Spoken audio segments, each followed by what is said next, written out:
Okay, so welcome everyone. So this is our presentation given to us today by Jason White. His title is Leadership Style Preferences for SALCs in Japan. So Jason, go ahead.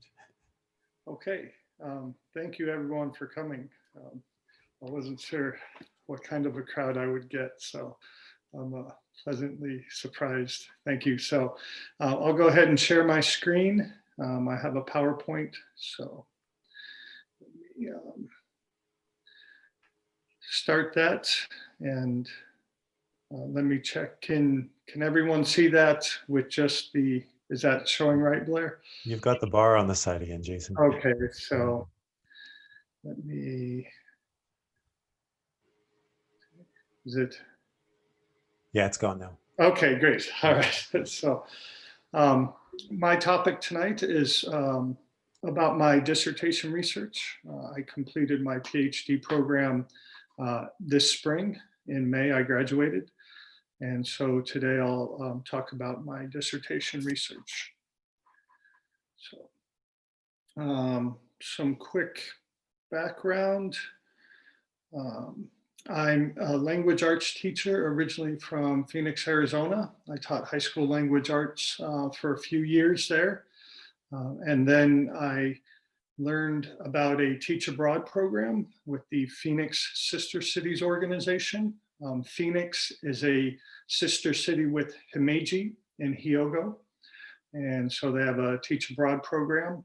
It's an ALT type position, but as a certified teacher, I was sort of role reversed. I was the lead teacher, and I had a Japanese teacher who assisted me, and I worked in high schools and at an adult learning center rather than junior highs and elementary schools.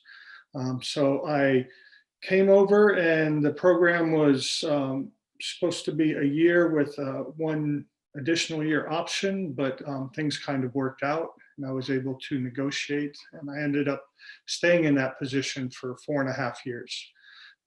And then I was able to successfully transition to the university teaching environment. I got a job at Osaka Gakuen University, and I was on the standard lecture contract, which is 10 koma.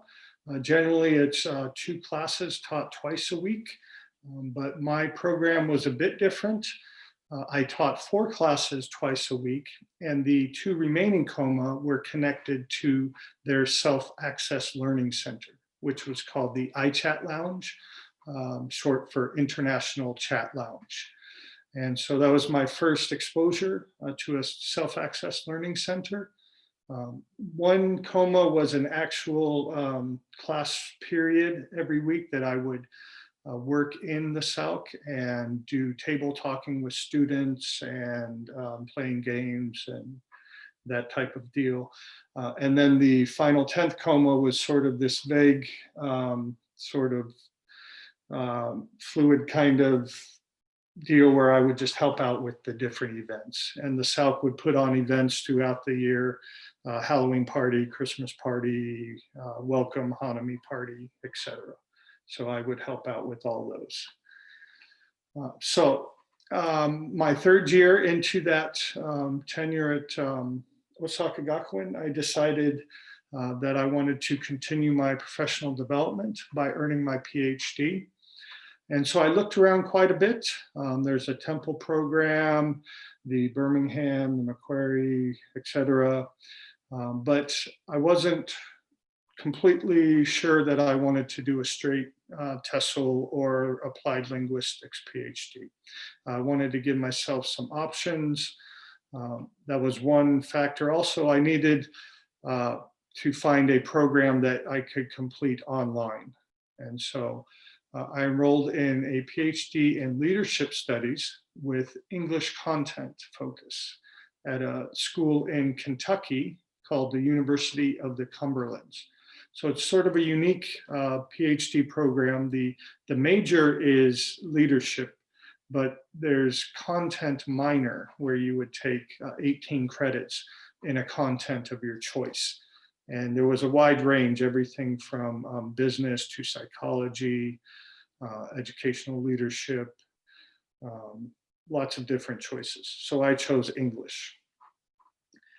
So when it came time to begin the dissertation process, I had to figure out how I could combine my major and my minor. I had to find a topic that would relate to leadership studies, but also include my content area of English.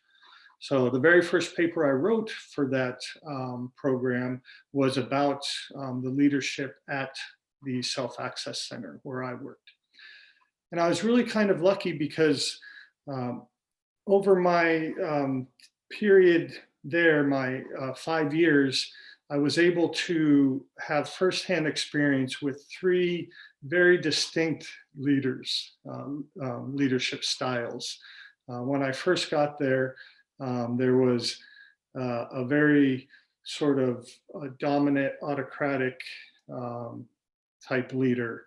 And that person was, she left, and then they filled in the gap with a very unique, a true laissez-faire type leader, which is very uncommon. You don't see that in real life very often, but he was a pure laissez-faire type leader.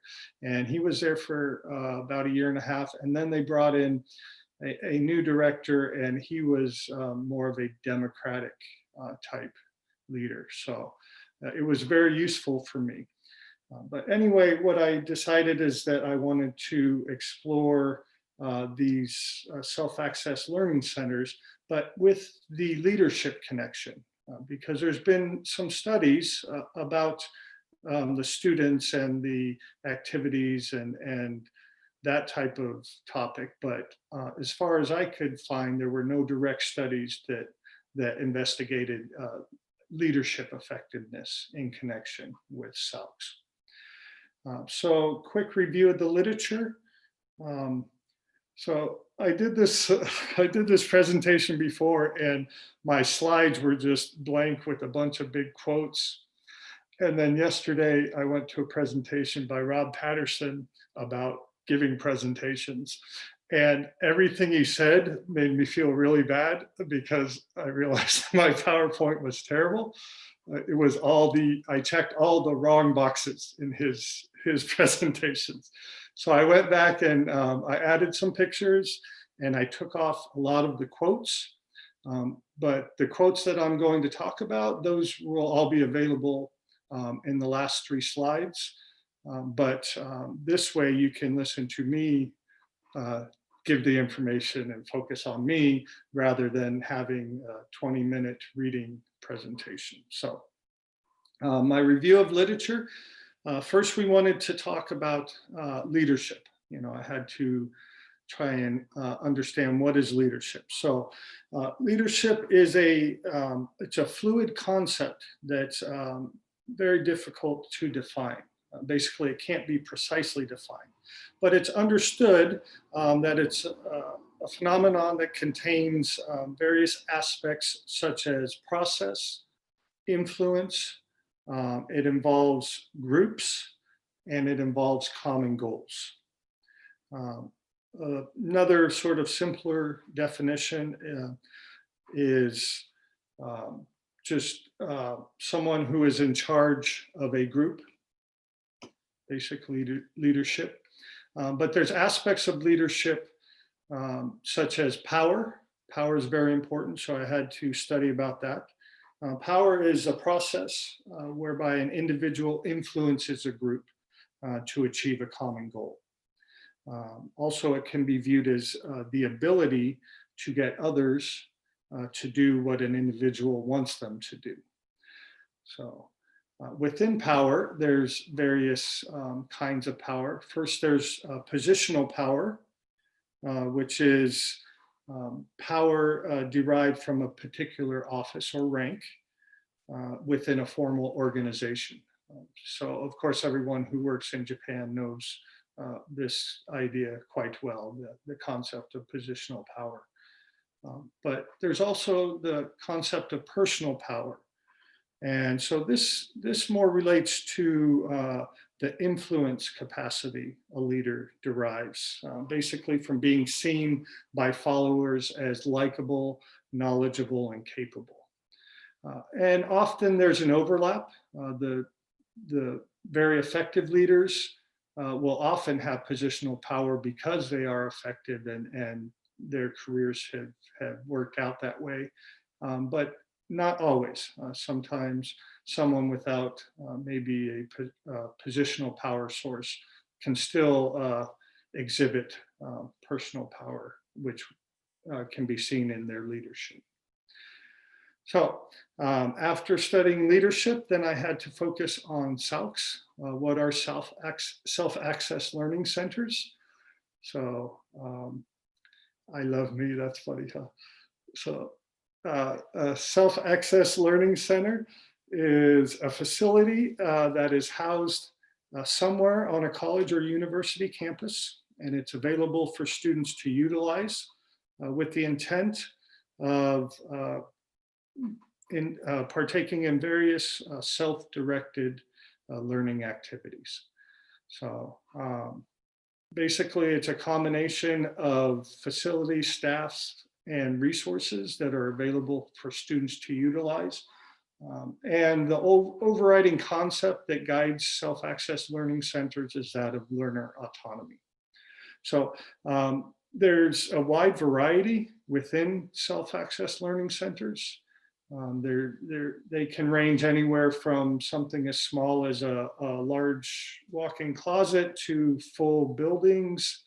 Most of them are housed within maybe a one classroom size, large classroom size area, but they come in all shapes and sizes, and they offer all different types of resources.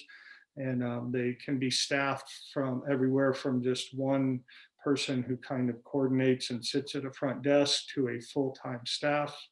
The iChat lounge that I worked in had 4 full-time native speakers and a Japanese coordinator who worked with the native speaking coordinator. And then also the language arts teachers who worked our comas connected to the SALC. So about learner autonomy or autonomous learning, these concepts are sort of interchangeable, definitely connected. So basically, learner autonomy is the ability to take charge of one's learning. So it's the idea that a learner has the ability to take charge of his or her unique learning experiences. Unique meaning they can study what they want, when they want, and how they want. They can be in charge of selecting learning content and method, but I think also very important is that they can work at their own pace. That's a key. So basically, according to Benson, who's sort of a big name in learner autonomy, published quite a bit. So he talks about the concept as a general ability of the learner to control the learning process and to decide the desired outcomes. So my program specifically was based on the idea of Andragogy, which not many teachers in Japan have heard of this, which is interesting. My whole program at the University of Cumberland was based on it.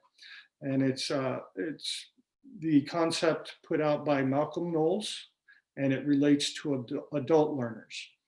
And I like this picture. I was able to find this on the PowerPoint, insert picture. So that surprised me because, again, andragogy is not a well-known concept. But you see the arrows with pedagogy. That's the idea of you have the sort of sage on the stage, right? The teacher in front just spewing knowledge while the students or learners just sit there and sort of absorb it, which works great for children and younger learners. But andragogy is the idea that adults learn differently. So you see the circle sort of being involved in the learning process. So Malcolm Knowles he defined andragogy as the art and science of helping adults learn. And he originally put out four points that he presented as an adult theory of adult learning, but there was a lot of criticism against it. So he sort of backed off, and instead of putting it out as a bona fide theory, he now referred to it as a set of assumptions. And so there was 4 assumptions originally, and then he continued to research and publish, and he added 2 more assumptions. So there's 6 assumptions, but I'll talk about 3 of them that I use to connect to learner autonomy and self-access learning centers. So the key assumptions, first assumption is the idea that as a person matures, his or her self-concept moves from that of being a dependent personality towards one of self-directed learning. So there's no exact age when this transition happens, but just as a person matures, they become more self-directed in their learning. Next is the 4th assumption, which talks about change in time perspective as people mature, from future application of knowledge to immediacy of application. So basically, when you're a child, when you're a young learner, you learn various subjects and you don't really have the intention of using those at that time in your life.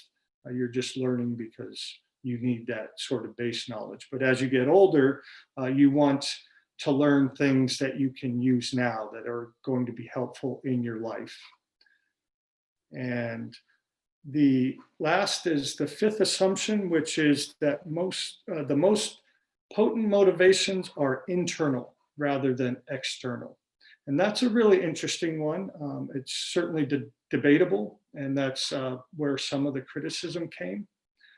I actually talked about this in a presentation at National a few years back, and I had sort of this heckler in the audience who told me, well, that's not true, and you know, you're doing your PhD program just so you can make more money, so how is that internal motivation? And so it caught me off guard and I didn't respond well, but I fully believe this, and I could have given several examples of things in my personal life that were internally motivated. But anyway, so that's Malcolm Knowles and his connection to learner autonomy.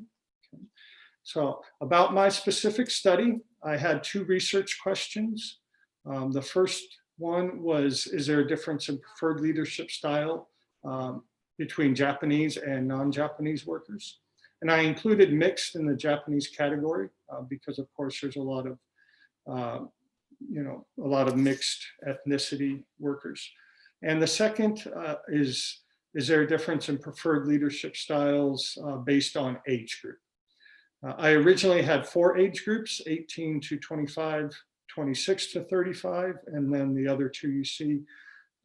But I wasn't able to get enough responses to justify 4 groups. So I broke it down into 3, and it worked out very well as far as a distribution. My instrument was the Van Simcoe Leadership Survey, which was a survey created by 3 professors at the University of the Cumberlands. When I began my program, Dr. Barry Van was the program coordinator, and the vice coordinator, the person below him, was Jennifer Simpson, and then there's another Professor Coleman, and they work together. So that's where you get the Van Simcoe, Van, Simpson, and Coleman. It consists of 27 questions that cover 5 core leadership styles, and then it also has 4 blended or hybrid styles, and 3 questions for each, so a total of 27. Use a Likert scale, and I added the 2 sociological variables of ethnicity and age for comparison purposes. So I was able to get a list of SALCs in Japan, registered SALCs, and I had 46 of them. So I sent out emails to all the contacts for those. But my list was a few years old, so that did create some problems. I think I got maybe 18 responses. And I don't know how many actually participated in the survey or had their staff participate in the survey.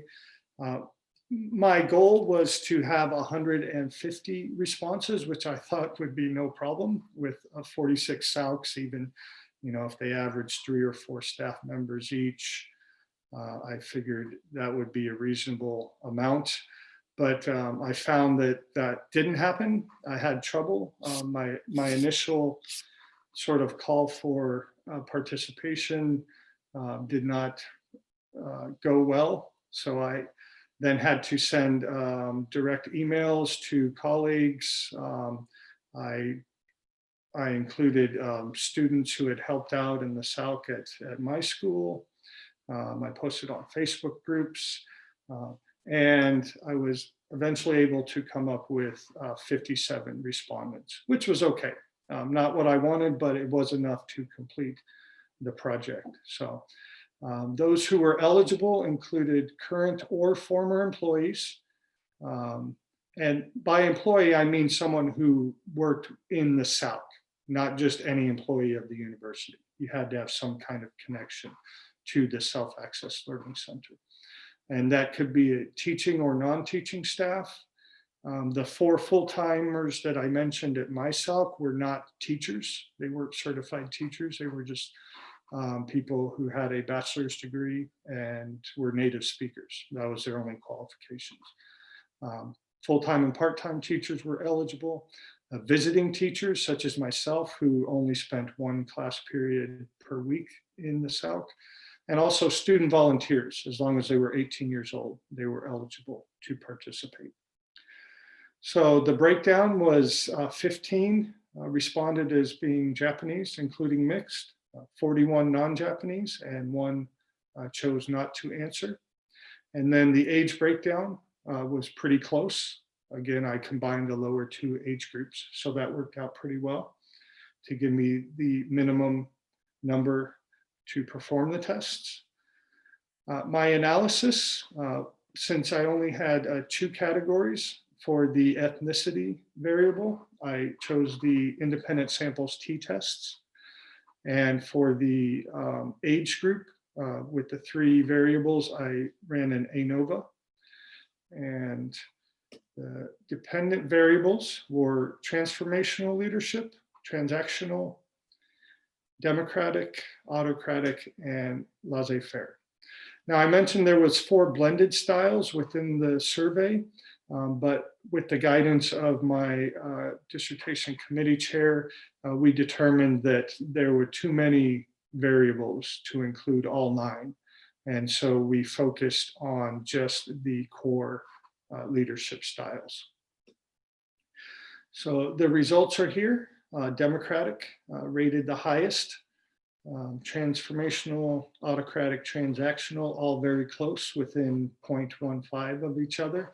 And then laissez-faire coming up quite below those. So no real surprise there. I think in general, people prefer democratic leadership, which is shown in leadership studies in other groups, sports, business, other educational fields. Yeah, in general, democratic leadership usually rates very high. So my t-test determined that there was not a significant difference in preference style. And this surprised me, to be honest. And I think maybe this is owing to the low number of participants with only 15 respondents, because there's obvious cultural differences between education systems in Japan and in English-speaking countries. And so I expected there to be some significant differences, but it didn't show up in my testing. Another reason for that might be because my survey was only in English. So I think that might have deterred some Japanese workers from participating. So with the ANOVA, it did show significance. So then I ran Tukey's HSD to determine where the significance lied. And there were 2 instances of significance. The first one showed that there was a stronger preference for democratic leadership style for the middle age group, 36 to 50, when compared to the other age groups at a 0.05 significance. And the second finding was that there was a stronger preference for the laissez-faire leadership style in the younger age group when compared to the other age groups. And that was also a bit surprising, but after I thought about it, maybe it makes a little more sense. There's maybe a little flexibility in younger workers, possibly. More research needed to determine. But for implications, democratic leadership style is preferred. But this is interesting because we're talking about self-access learning centers. So you're trying to promote learner autonomy, but still the leadership needs to display a democratic style that seemed to be most preferred. More research is needed. Obviously, this was just the first study that I performed, and I hope to do further research. So one area that research could be useful is to connect the effectiveness of SALCs in terms of student outcomes. But that's very difficult because students use the SALCs for various reasons. So even if you tried to study, say, improvement on TOEIC scores, but not all your students are going to the Self-Access Learning Center to utilize the TESOL, the testing resources there. So, or you could do grades in their classes, but again, how they utilize the SALC would be different. So it's a very tricky situation. So I'd like to do more research, but it's something I think that needs to be done collaboratively because of the variety of SALCs throughout Japan. It would really be a large project that would need a lot of people working on it together to get truly meaningful results. So there's my references. Thank you all. Here's my quotes that I told you I would make available, and I can send those to you, send the PowerPoint, anyone who's interested in those. So I think I'm pretty right on, about 20 minutes. Is that right, Blair? Little over. Little over. Little over. We're actually over time, okay. but I thought I'm going to go a little bit. You were reaching your conclusion, so. So I if it's okay, I'm just going to stop the recording, but okay. So if we can thank Jason right now. Did I use all 25? I'm sorry. And yeah, that's all right. Okay.